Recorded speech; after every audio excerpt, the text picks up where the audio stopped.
জুলাই জাদুঘর নিয়ে প্রতারণা, এটা আপনারা খুব জানেন।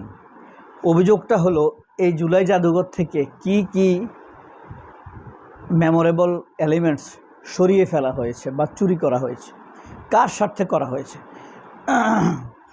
আবার ষড়যন্ত্রটা আরেক দিক দিয়েও আছে। জুলাই বিরোধীরা জুলাই জাদুঘর নিয়ে রিপোর্ট করছে, জুলাই জাদুঘর নিয়ে বাজেট চুরি করা হয়েছে। 150 কোটি টাকা নাকি বাজেট মেরে দেওয়া হয়েছে, অথচ এটার বাজেটে হইল 21 কোটি টাকা। এবার আসিফ মাহমুদ, সজীব ভূঁইয়া উপদেষ্টা এবং সাদিক কায়েম সবাই সম্মিলিত অভিযোগ তুলেছেন। অভিযোগটার নাম না বললেও সংস্কৃতি মন্ত্রী নিতাই রায়ের বিরুদ্ধে। নিতাই রায় একটা বাল্পার সাম্প্রদায়িক হিন্দুত্ববাদী এবং মোদিবাদী লোক।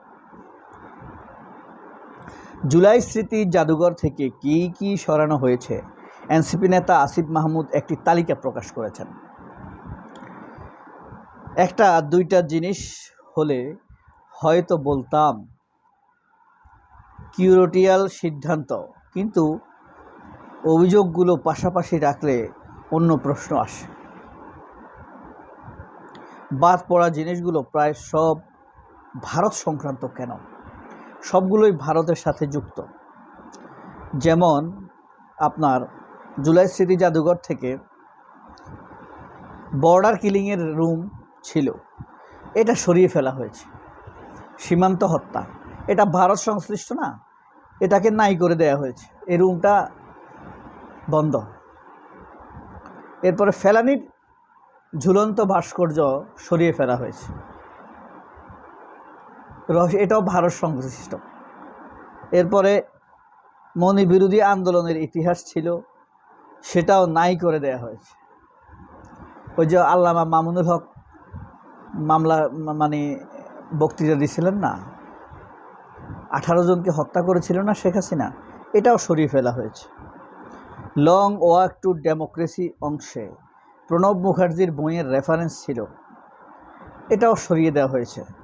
দেখেন, ভারতের সব কিছু এখান থেকে ষড়যন্ত্র করা হয়েছে। এছাড়া জুলাইয়ের লং মার্চ টু ঢাকার অংশ সরানো হয়েছে। আমাদের জুলাইয়ের ডিজিটাল সিকিউরিটি অ্যাক্ট সংগঠিত নিপীড়নের ইতিহাস এখান থেকে ফেলে দেওয়া হয়েছে। দেখেন, এগুলোর সাথে নিতাই রায় যুক্ত, এই কারণে তারা দেরি করছে। এসব ইতিহাস অপসারণের পর প্রশ্নটা আর শুধু জাদুঘর থেকে কি বাদ গেল সেটা থাকে না, তখন প্রশ্ন জাগে জুলাইয়ের ইতিহাস থেকে কি আড়াল করা হচ্ছে, আর এর মধ্য দিয়ে কাকে বাঁচানো হয়েছে। জুলাইয়ের শুধু শেখ হাসিনা বিরোধী আন্দোলন হিসেবে দেখলে হবে না, ভারতের আধিপত্যবাদের বিরুদ্ধে বাংলাদেশের আপামর জনসাধারণের একটি বিদ্রোহ বলা যেতে পারে।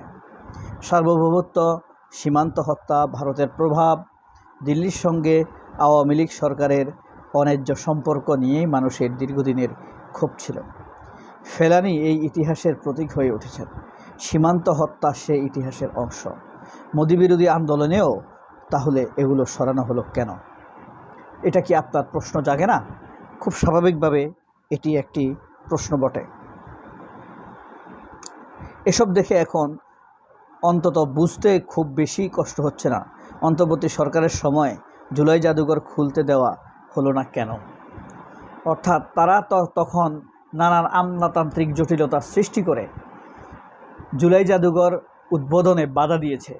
তারা আশা করেছিল নির্বাচনের পর ডক্টর ইউনূস বিদায় হলে এই জিনিসগুলো সরিয়ে ফেলা হবে, সেটা বিএনপি আসুক আর যে আসুক। যদি এনসিপির অভিযোগ সত্য হয় তাহলে প্রশ্নটা গুরুতর।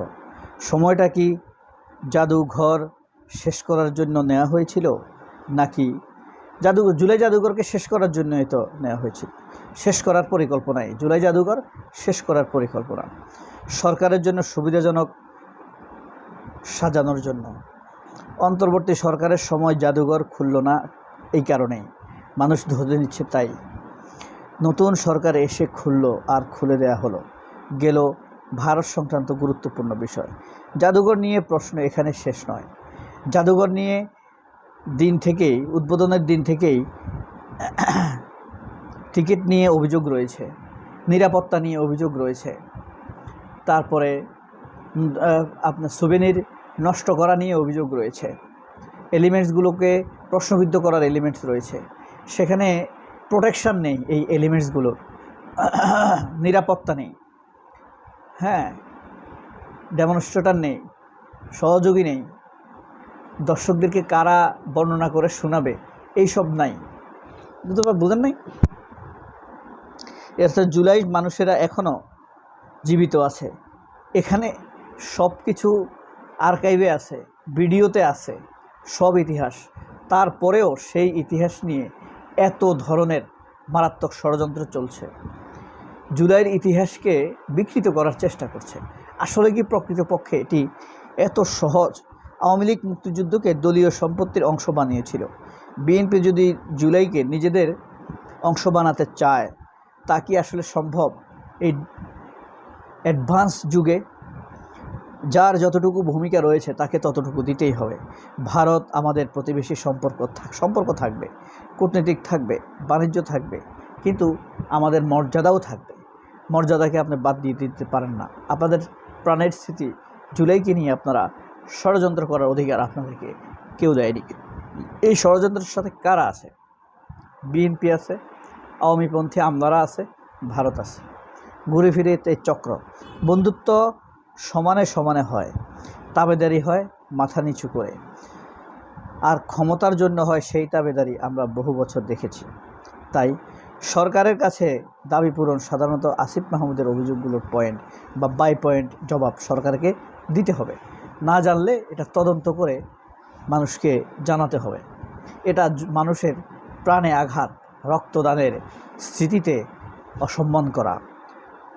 অভিযোগগুলো মিথ্যা প্রমাণ করুন আপনারা, সত্যি হলে জিনিসগুলো ফিরিয়ে দিন। কারণ জিনিসের ইতিহাস আওয়ামী লীগের সেন্সরশিপ শেষ করে বিএনপি সেন্সরশিপ বসানোর জন্য চেষ্টা করলে কোনোভাবে টিকা যাবে না। জুলাই জাদুঘর থেকে ভারতের নোংরামের ইতিহাস সরিয়ে ফেলেই ইতিহাস বদলানো যাবে না, বরং নতুন এক ইতিহাস লেখা হবে, নৈতিক এক ইতিহাস চলবে। ক্ষমতা বদলে গেছে, পৃথিবী বদলে গেছে, তারুণ্যের চাওয়া পাওয়া, আকাঙ্ক্ষা এবং আকাঙ্ক্ষা পূরণের ধরনও বদলে গিয়েছে। কিন্তু দিল্লিকে ভয় পাওয়ার স্বভাবটা এদেশের সুবিধাবাদী ক্ষমতালোভী শাসকদের বদলায়নি। সংখ্যালঘুর অনুভূতি নিয়ে নিতাই রায়রা যা করছে, এই শুয়োরের বাচ্চাদেরকে অবশ্যই নানান ভঙ্গিমায়, নানান স্টাইলে কুকুরের বাচ্চা, শুয়োরের বাচ্চা, অসভ্য মহিলার সন্তান এসব বলে গালি দেয়া যেতেই পারে, যদিও আমরা তা দিচ্ছি না। সবাই অনেক ভালো থাকবেন। আল্লাহ আপনাদেরকে ভালো রাখুন। আল্লাহ হাফিজ। আসসালামু আলাইকুম।